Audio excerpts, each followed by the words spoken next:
Have you ever wondered how bionic arms or prosthetic arms work? And that is what we are going to do in this video. First, I'd like to show you an working bionic arm that I made.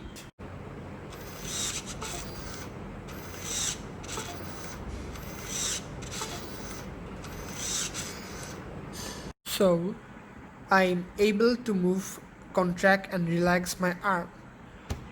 So let's first understand how our brain and nervous system works together to move our arms. So when we want to move an arm, a signal is generated in our brain and the signal is collected by the dendrite cells.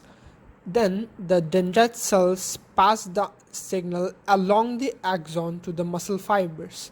Now the signal moves by something which we call as an action potential. An action potential in simple words is like electric current that is passed along the axons and that propagates along the axon until it reaches the muscle fibers.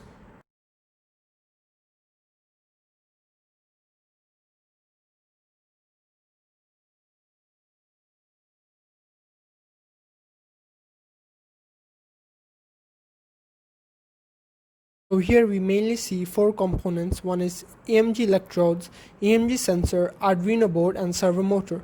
So when I was closing my arms, electric signals were sent by my nervous system through the nerve axons. Then these electrodes were able to detect the microelectric currents that were generated and sent to the EMG sensor. An EMG sensor or electromyography sensor is a device that detects the electric potential generated by muscle cells when these cells are electrically or neurologically activated.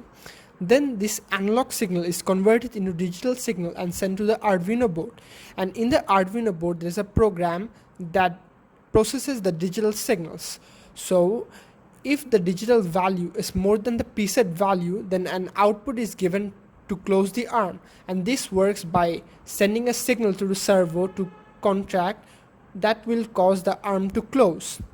And if when I stop contracting my arm, there was a digital signal which was 0, and that was processed in the Arduino board, and that value was less than the preset value. So an output was given to open the arm, then the output traveled to the servo which opened the arm, and this way the arm closes and contracts depending on the electric signals that are detected by the electrodes.